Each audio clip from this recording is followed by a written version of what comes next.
Queridos y respetados todos, probablemente ustedes han pensado esto al menos una vez. ¿Termina todo cuando morimos? ¿Creen que todo termina cuando morimos? Deberíamos reflexionar sobre esto al menos una vez. El mundo nos dice, cuando mueres, todo se acaba. Solo se vive una vez, así que disfrútalo. Solo se vive una vez y no hay vuelta atrás. ¿No deberíamos disfrutarla? Por eso quienes no conocen a Jesucristo viven de esa manera. Viven desenfrenadamente, como si solo existiera el hoy y no hubiera un mañana, como si no temieran las consecuencias. Pero de verdad todo termina cuando morimos. Si la muerte fuera realmente el final de todo, no habría ninguna razón para soportar y aguantar esta dolorosa realidad. Cuando la vida se vuelve realmente difícil y parece que no hay esperanza, ¿no sería más fácil simplemente morir de una vez? Este tipo de pensamiento le pasa por la mente a cualquiera al menos una vez. Sin embargo, las personas no pueden entregar su vida tan fácilmente. Aunque el cuerpo esté agotado, en algún lugar del corazón resuena una pequeña voz en mi alma que dice, aún así quiero vivir. ¿Por qué será? Si el ser humano fuera simplemente un ser que nació por casualidad y desaparece al morir como si fuera solo polvo, ¿por qué este instinto de vida, este anhelo del alma permanece dentro de nosotros? Y hagamos otra pregunta más. Si la muerte fuera realmente el final, ¿no estaría bien simplemente vivir sin preocuparse por nada? Ya sea mintiendo, hiriendo a otros, pisoteando a los demás para subir o estafando a alguien o incluso matando a alguien. De todos modos, todos terminaremos muriendo. ¿Quién puede juzgar qué está mal o decirme que algo está mal? Sin embargo, curiosamente, algo dentro de nosotros grita, eso está mal. Ya sea que lo llamemos conciencia o la voz del alma, esa voz interior nos susurra así. No debes vivir de esa manera. Tú no eres ese tipo de persona. Eres una persona puntual. Entonces debemos preguntarnos, ¿de dónde viene esta voz? Si la muerte es el final, ¿por qué las personas no desean ese final? Si la muerte es realmente el final, ¿por qué aún así sentimos el impulso de buscar un sentido en nuestra vida? Esta pregunta es precisamente una prueba muy clara de que la humanidad está encaminada hacia la salvación. La salvación no es solo una cuestión de lo que pasa después de la muerte. La salvación es una pregunta firme sobre por qué debo vivir ahora, para qué existo. La razón por la que tememos a la muerte no es simplemente porque temamos el final de la vida. Es porque en lo más profundo se esconde el recuerdo original de haber querido vivir para siempre. Porque el ser humano fue creado así desde el principio. Al principio el ser humano fue creado del polvo y recibió el aliento de vida de Dios. No fuimos creados como simples seres vivos, sino como criaturas destinadas a la eternidad. Sin embargo, el ser humano por elección se apartó de la fuente de la vida. Debemos entender que ese deseo y pensamiento de poder vivir bien sin Dios, ese instante de orgullo, fue precisamente el comienzo de la caída. Desde ese día, la relación del ser humano con Dios se rompió, la vida se detuvo y la muerte entró en nuestro espíritu. La muerte física es solo una consecuencia. La verdadera tragedia es la muerte del alma que ha perdido la vida eterna. El ser humano separado de Dios puede parecer vivo por fuera, pero por dentro se vacía y se corrompe bajo el peso del pecado. Por eso, el ser humano busca la felicidad por sí mismo, pero nunca logra vivir una vida satisfactoria. Esto se debe a que dentro de nosotros está llena una añoranza instintiva por la vida perdida. ¿Por qué vivimos? ¿Por qué tememos a la muerte? ¿Y por qué sufrimos por la culpa? Es porque el ser humano originalmente pertenecía a una vida santa. El ser humano que se ha alejado de Dios está destinado inevitablemente a morir. La muerte no es el final, sino el resultado de la vida perdida. Por lo tanto, lo que necesitamos no es simplemente consuelo o filosofía. Necesitamos absolutamente la salvación, es decir, el camino para recuperar la vida perdida y regresar a Dios. Si no existe ese camino, la existencia humana se cierra con la muerte. Por eso recuerden que la salvación no es una opción, sino el único camino para vivir. En este día de acción de gracias, no se trata de cuánto he cosechado o de cuánto dinero he ganado en el último año. No pongan su esperanza ni su mirada en las cosas de este mundo. Más bien, deben preguntarse cuántos frutos de salvación, que son más valiosos que cualquier cosecha terrenal, están dando en sus vidas y cómo están viviendo. Esto debe ser su preocupación y su propósito. Anhelo sinceramente que esta cosecha espiritual de regresar a Dios sea el mayor motivo de gratitud en sus vidas y en la mía. La carta a los Filipenses, que es el pasaje principal de hoy, es una epístola escrita por el apóstol Pablo desde la prisión en Roma. Aunque estaba encadenado y encarcelado, él decía, regocíjense. ¿Pueden ustedes regocijarse estando encarcelados? Sin embargo, él repite el mensaje de regocijarse y enseña que la verdadera alegría no proviene de la tranquilidad de las circunstancias, sino de la obediencia y la unión en el Evangelio. La iglesia de Filipos fue la primera fundada por Pablo en Europa, y el apóstol la amó especialmente al punto de llamarla mi gozo y mi corona, mostrando así su afecto especial por ella.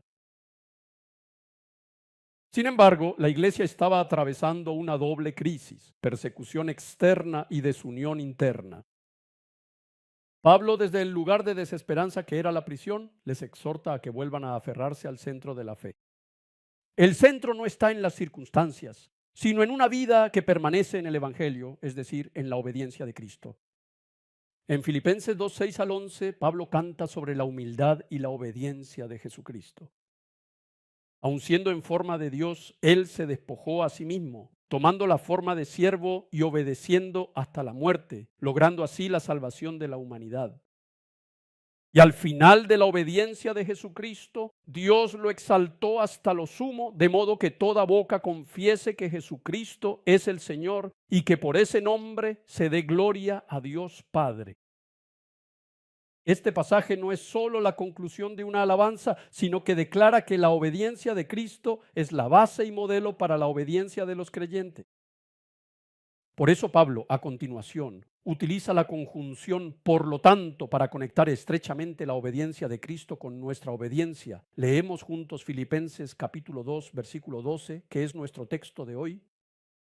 Comenzamos, así que, mis queridos hermanos, como han obedecido siempre, no solo en mi presencia, sino mucho más ahora en mi ausencia, lleven a cabo su salvación con temor y temblor.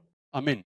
Aquí, temor y temblor no se refiere a un miedo de perder la salvación, sino a una actitud de reverencia y humildad ante el Dios Santo. La expresión ocupaos en vuestra salvación no significa que debamos crear una nueva salvación. Significa que debemos perfeccionar y manifestar en nuestra vida la salvación que ya hemos recibido. Lo repito una vez más. Ocupaos en vuestra salvación no significa que debamos abrirnos camino o lograrla por nuestros medios. Significa que debemos manifestar y perfeccionar la salvación que ya hemos recibido en nuestra vida a través de frutos visibles. Es decir, la salvación no es solo un evento momentáneo, sino un proceso donde la gracia de Dios da fruto continuamente en la vida del creyente. Y el apóstol Pablo, en el versículo 13, equilibra inmediatamente esta afirmación. Leamos juntos el versículo 13 del pasaje de hoy. Comenzamos. Pues Dios es quien produce en ustedes tanto el querer como el hacer para que se cumpla su buena voluntad. Amén. El punto clave aquí es la declaración de que es Dios quien obra. Incluso la obediencia del creyente no es una decisión humana, sino la obra de Dios. Dios despierta en nosotros el deseo y hace que ese deseo se traduzca en acción, por lo que incluso todo fruto que damos Eso es la gracia de Dios. Esto es precisamente la santificación, es decir, el proceso santo por el cual los que han sido salvos llegan a parecerse a Dios. Es el proceso de llegar a parecerse a la vida de Jesucristo. Incluso la obediencia de la fe no es decisión humana, sino que la santificación resulta de la gracia de Dios actuando en nosotros. Al final, Pablo une dos verdades. Lleven a cabo su salvación y Dios es quien obra. La vida de comunión ocurre donde el esfuerzo humano y la soberanía de Dios se encuentran. Esto no significa que esfuérzate y Dios lo hace estén en conflicto, ni que sea solo mi trabajo. No es así. Es Dios quien lo hace. Esto no es algo que entre en conflicto. Significa que la gracia de Dios obra guiándonos al lugar de la obediencia. Esto quiere decir que todo es por la gracia de Dios. Aquí la salvación de la que habla Pablo no es un acontecimiento único, sino un proceso que abarca toda la obra redentora de Dios al rescatarnos del pecado. Todos. La salvación tiene tres etapas. Justificación. ¿Qué es la justificación? El acto instantáneo de recibir el perdón de los pecados y ser declarado justo por la fe en Jesucristo se llama justificación. Cuando creemos en Jesucristo, la bendición de la salvación que Él nos ha dado por su gracia ocurre instantáneamente en nosotros.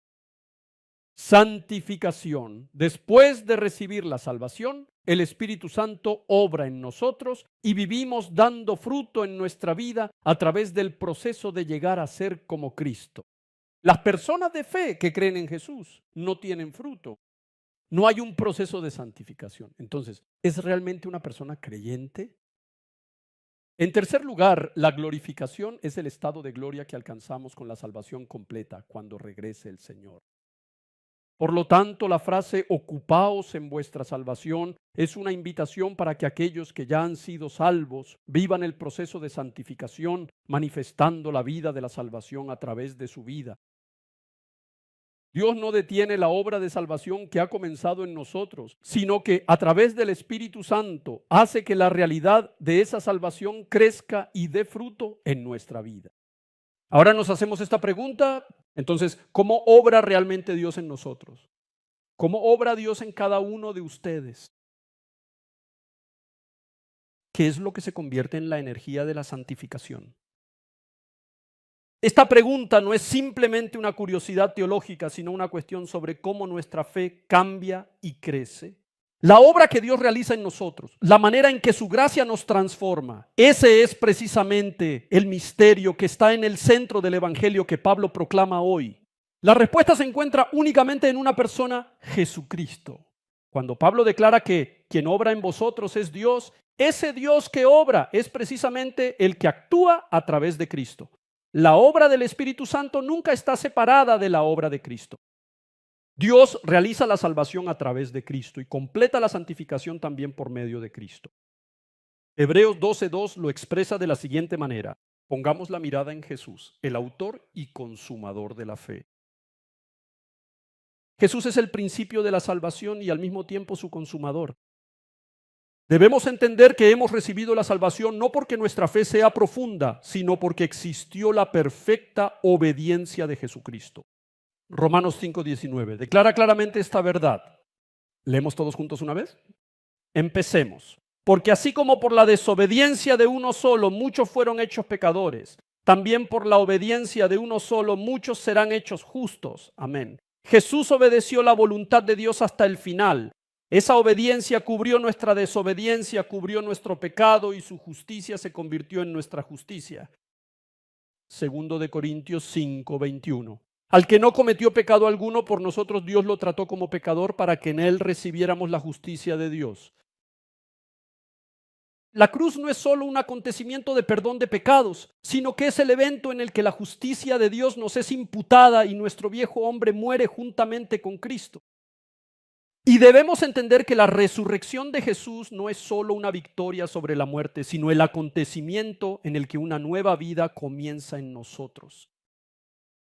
Romanos capítulo 6, versículo 4 dice así: de modo que así como Cristo resucitó por el glorioso poder del Padre, también nosotros andemos en una vida nueva. Es decir, la resurrección no debe quedarse solo como un hecho histórico del pasado, sino que debe convertirse en nuestra realidad espiritual hoy. Si la vida de Jesús está sembrada en nosotros, ese proceso de crecimiento de esa vida a través de la obra del Espíritu Santo, es decir, el proceso de santificación debe ocurrir necesariamente en nuestra vida. Sin embargo, lo que sucede es que no hay ningún resultado ni fruto.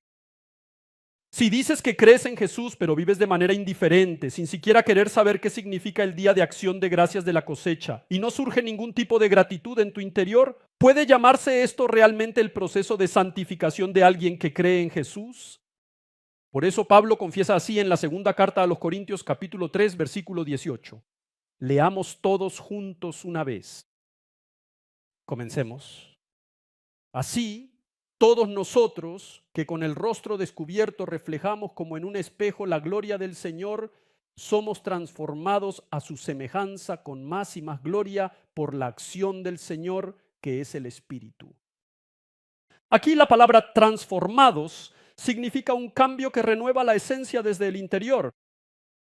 Por lo tanto, la santificación no es un desarrollo personal humano, sino una resurrección en mi interior en la que la vida de Cristo crece dentro de mí. Así es como Dios obra en nosotros.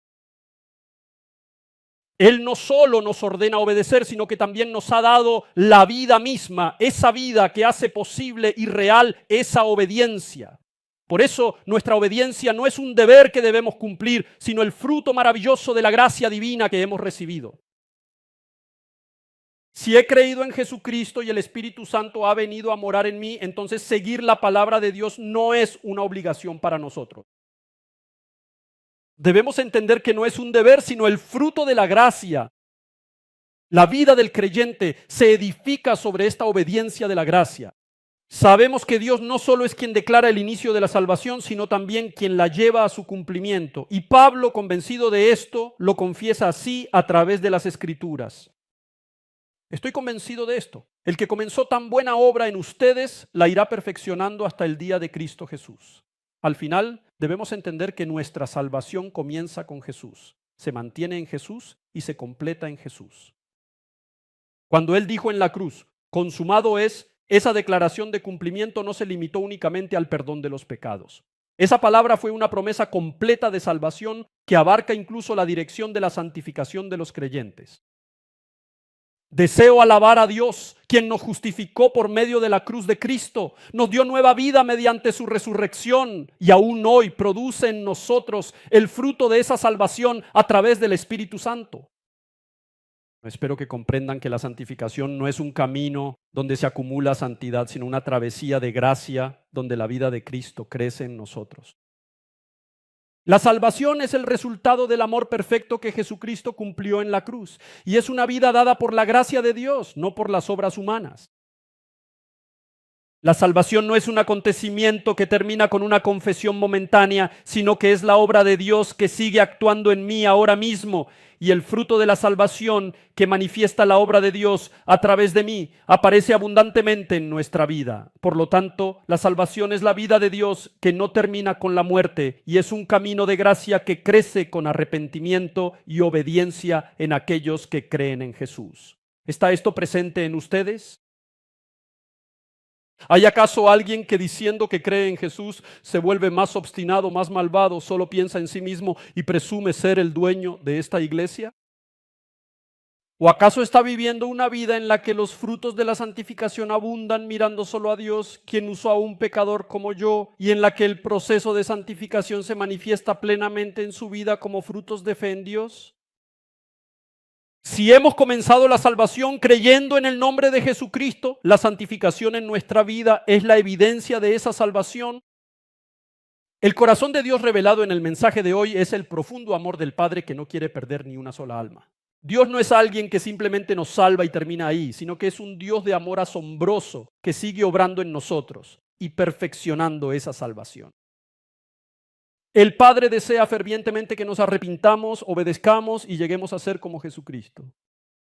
Él no quiere que permanezcamos en el pecado y perezcamos, sino que desea que todos crezcamos fervientemente hasta alcanzar la imagen de Cristo. Un creyente no solo ha obtenido la salvación por una vez mediante la fe, sino que también vive una vida en la que esa salvación se manifiesta. El creyente no es justificado por su propia justicia, sino por la gracia de Jesucristo. Y es alguien que, guiado por el Espíritu Santo, se transforma cada día a través del arrepentimiento y la obediencia. Por lo tanto, un santo no permanece en el lugar donde recibió la gracia de la salvación, sino que vive conforme a esa gracia, dando testimonio del fruto de la voluntad de Dios Padre en el mundo. Hay una frase que se escucha a menudo hoy en día dentro de la iglesia. Una vez que somos salvos, lo somos para siempre. Si alguna vez dijimos que creemos en Jesucristo, entonces hemos sido salvados eternamente. ¿Es correcto? Definitivamente es cierto. Esta afirmación es una verdadera verdad en el sentido de que la salvación de Jesucristo es perfecta. Sin embargo, si esta frase se distorsiona para significar que, como la salvación se logró una vez por creer, ya no importa lo que hagamos, eso se convierte en una peligrosa distorsión que destruye el equilibrio del Evangelio. El Señor pagó de una vez el precio de nuestros pecados en la cruz y con su sangre hizo una expiación eterna. Juan 10:28 dice lo siguiente. Leamos todos juntos. Comencemos. Yo les doy vida eterna y nunca perecerán, ni nadie podrá arrebatármelas de la mano. Ningún poder puede jamás arrebatar de ninguna manera a los que están en las seguras manos de Jesús. La salvación que Dios ha iniciado nunca fracasa. Sin embargo, lo que debemos tener cuidado hoy es que si esta palabra se transforma en una versión distorsionada que dice, como ya creímos una vez, ahora podemos vivir como queramos, eso es una grave tergiversación. Esa es una fe peligrosa que destruye el equilibrio del Evangelio. La salvación de Cristo es perfecta, pero debemos entender que esa salvación perfecta debe ser evidenciada en nuestra vida a través del fruto de la santificación. Jesús nunca dijo ni una sola vez, como ya creíste una vez, ya se acabó. Nunca dijo, todos ustedes ya han sido salvos. Más bien dijo lo siguiente. Esto es lo que dice Mateo 7:21. Leamos todos juntos una vez. Comencemos. No todo el que me dice, Señor, Señor, entrará en el reino de los cielos, sino solo el que hace la voluntad de mi Padre que está en el cielo. Amén. ¿Realmente serán salvos todos los que dicen, Señor, Señor, y creen en el nombre de Jesucristo? La fe que solo dice Señor con los labios es apenas el comienzo. Una vida que es verdaderamente vivida según la voluntad de Dios debe seguir adelante. Jesús nunca, en ningún momento, separó la fe de las obras. Las obras por sí solas nunca son la causa de la salvación, pero un buen árbol no puede dar malos frutos. Y entonces, ¿qué sucede con un árbol que es malo? Él nos dijo y enseñó claramente que un árbol malo nunca puede dar buenos frutos y que la verdadera fe es una vida que necesariamente da fruto en las obras. Entonces, ¿qué es la verdadera fe? ¿Es simplemente ir y venir a la iglesia? ¿Es pensar que uno es mejor que los demás? ¿Es una vida sin arrepentimiento? Si la fe es realmente genuina, producirá frutos que reflejen el carácter de Jesús. La salvación es una gracia maravillosa dada por Dios, pero esa gracia debe crecer, desarrollarse y dar fruto en nuestra vida diaria. El apóstol Juan afirmó claramente que la fe sin un verdadero arrepentimiento es completamente falsa. Leamos juntos 1 Juan 2:4 para ver cuán falsa es la fe sin arrepentimiento. Leamos todos juntos. Comencemos. El que afirma, lo conozco, pero no obedece sus mandamientos, es un mentiroso y la verdad no está en él. Amén. Amados todos, si decimos que conocemos a Dios, que creemos en Jesucristo, que decimos que creemos y conocemos bien a Jesús, pero seguimos amando el pecado, amando al mundo, disfrutando del pecado y no nos arrepentimos, ¿acaso esa fe es una fe verdadera? La verdadera salvación no es solo conocimiento, sino nuestra verdadera vida. Y esa vida necesariamente debe crecer y desarrollarse. Ese proceso de crecimiento es la obra de santificación que el Espíritu Santo realiza en nosotros. La salvación sin santificación es al final como un árbol sin fruto. Santiago 2:17 nos advierte de la siguiente manera. Al leer esta palabra, oro para que el poder de una fe completa dé fruto en sus vidas. Leamos todos juntos. Comencemos. Así también la fe por sí sola, si no tiene obras, está muerta. Sin embargo, alguien dirá, tú tienes fe y yo tengo obras. Pues bien, muéstrame tu fe sin las obras, y yo te mostraré la fe por mis obras. Amén. ¿Qué se dice de la fe sin obras? Se dice de manera clara que está muerta en sí misma. ¿Tienes fe? Entonces muéstrame tu fe. Eso es lo que se está diciendo. Si dices que tienes fe, ¿por qué no tienes obras? Yo, en cambio, te mostraré mi fe a través de mis obras. Es decir, la fe no puede existir solo como una confesión. La fe no es algo que se pueda expresar solo con emociones. Si la fe es verdadera, necesariamente le seguirán la dirección del arrepentimiento y los pasos de la obediencia. En nuestra vida, amar al prójimo, entregarnos, servir y dar fruto de obediencia al reconocer que somos pecadores, todo esto debe acompañarla. La fe y las obras no son dos cosas separadas, sino ramas y frutos que crecen juntos en una misma vida. La seguridad de la salvación sin arrepentimiento no solo impide la salvación, sino que inevitablemente enferma el alma. Si alguien enseña que una vez que se ha creído ya no es necesario arrepentirse de los pecados, debe saber que eso no es el Evangelio, sino un engaño perfecto de Satanás. Estas personas hablan de libertad, pero en realidad se convierten en esclavos del pecado y viven toda su vida de manera miserable. Jesús advirtió de la siguiente manera en Juan capítulo 8, versículos 34 y 36. ¿Leemos todos juntos? Comencemos. Les aseguro que todo el que peca es esclavo del pecado, afirmó Jesús. Así que si el Hijo los libera, serán ustedes verdaderamente libres. Todos. ¿Qué es la verdadera libertad? ¿Qué es la verdadera salvación? ¿Es simplemente una confesión de que creo en Jesús una sola vez? La verdadera libertad y la verdadera salvación solo pueden venir cuando nos apartamos del pecado y obedecemos a Dios.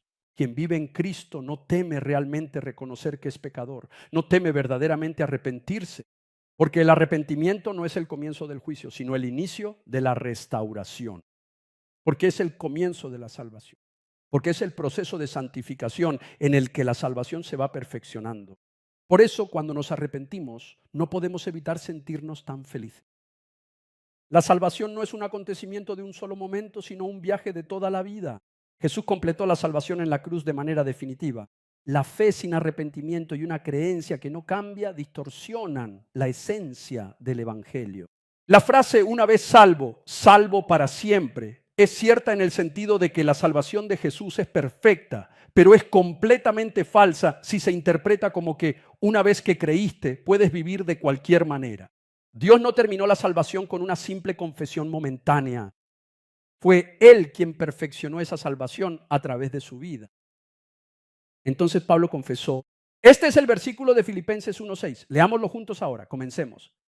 Estoy convencido de esto. El que comenzó tan buena obra en ustedes la irá perfeccionando hasta el día de Cristo Jesús. ¿Por qué los creyentes en Jesús no hacen buenas obras? ¿Por qué eres tan quejoso? ¿Por qué lo niegas? ¿Por qué vives de forma tan frívola? ¿Por qué odias tanto a los demás? ¿Por qué estás tan desesperado? ¿Por qué lo niegas?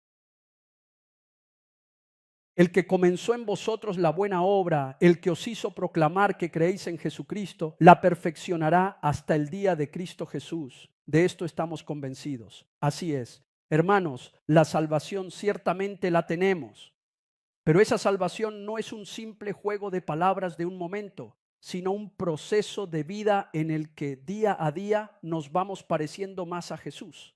Es la santificación. La salvación se confiesa así. He sido salvado, pero esa salvación sigue creciendo en mí incluso ahora. Porque el Espíritu Santo hoy también me lleva al arrepentimiento y me hace parecerme a Jesús. La seguridad de salvación sin arrepentimiento es un engaño y la fe que va acompañada de arrepentimiento y obediencia es la verdadera salvación. Queridos y respetados todos, voy a concluir mis palabras. ¿Es realmente una bendición vivir mucho tiempo y con salud en este mundo en el que vivimos? ¿Eso es una bendición para ustedes? ¿O acaso enfermarse y terminar la vida temprano es una maldición? ¿Es tan desgraciado no tener dinero en nuestra vida? Entonces, tener mucho dinero es una bendición, queridos todos. Nada de esto realmente puede darnos un significado eterno. Pero creer en Jesucristo como nuestro Salvador y recibir la salvación nos concede la vida eterna. Deseo que en este momento comprendan que aparte de creer en Jesucristo como nuestro Salvador y recibir la salvación, nada más puede ser una verdadera bendición. Hoy, al celebrar el Día de Acción de Gracias, antes que alegrarnos por la cosecha de los granos o el aumento de nuestras riquezas, debemos reflexionar primero sobre el fruto de nuestra alma.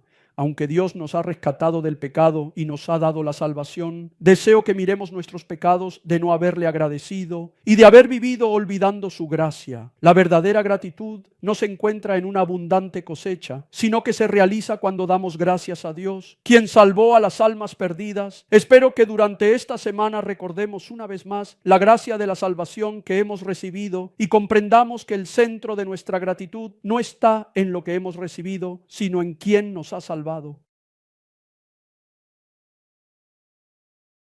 Anhelo sinceramente que la bendición de haber recibido la salvación por creer en Jesús sea el mayor motivo de gratitud y alegría en sus vidas. Bendigo de corazón para que en sus hogares haya paz, en sus corazones alegría y en sus pasos la abundante guía y fortaleza del Señor. Proclamo y bendigo en el nombre de nuestro Señor Jesucristo que la gracia de esta salvación y la bendición de la gratitud llenen abundantemente a todos nosotros. Les bendigo. Oremos todos juntos. Señor, hoy a través de tu palabra nos has hecho saber que la salvación no es solo un momento, sino que tú sigues obrando en nosotros y gobernándonos, de modo que la salvación se manifiesta como fruto en nuestra vida. Por eso, Señor, te pedimos que nos apartes de la falsa apariencia de creer solo de palabra o solo con emociones y que desgarrando nuestro corazón nos concedas la fe verdadera en Jesús, Señor. Soy incapaz de creer en Jesús, un pecador lleno de faltas. Perdóname y hazme ver mis pecados. Anhelo comprender ese amor de Jesús, quien amó a un pecador como yo, murió y resucitó. Hazme saber, Espíritu Santo, que conocer a Jesús y tener fe en Él es más valioso que cualquier esperanza del mundo. Concédenos entender con claridad qué es la seguridad de la salvación y cómo obra el proceso de la santificación para vivir como verdaderos creyentes en Jesucristo, y que al llegar nuestro último aliento y encontrarnos contigo, nuestra santificación llegue a su plenitud, que esta bendición llegue hoy a todos los que participamos en este culto. Permite que la asombrosa bendición de la consumación de la santificación, que se cumple en el momento en que damos nuestro último aliento y nos encontramos con el Señor, descienda hoy sobre todos los que estamos participando en este culto. Ahora, que la gracia de nuestro Señor Jesucristo, quien nos salvó en la cruz y nos dio nueva vida mediante la resurrección, y el amor infinito de Dios Padre, quien me amó hasta el punto de entregar a su único Hijo unigénito, Jesucristo, y quien sostiene al pecador hasta el final, guiándolo al arrepentimiento y la obediencia y la comunión, consuelo y guía del Espíritu Santo, que hoy viene a mi alma, que vive con orgullo una fe sin fruto, para mostrarme cuán grande es el peligro de una fe sin fruto. Estén con cada alma reunida aquí, que busca fervientemente a Jesucristo y desea vivir con una fe sincera en Él, anhelando que su vida dé fruto como evidencia de esa fe, y que toma la decisión de avanzar así. Que el Espíritu, la majestad, el poder, la autoridad y la bendición de nuestro Señor Jesucristo estén ahora y por siempre, por los siglos de los siglos, con cada una de sus almas. Amén.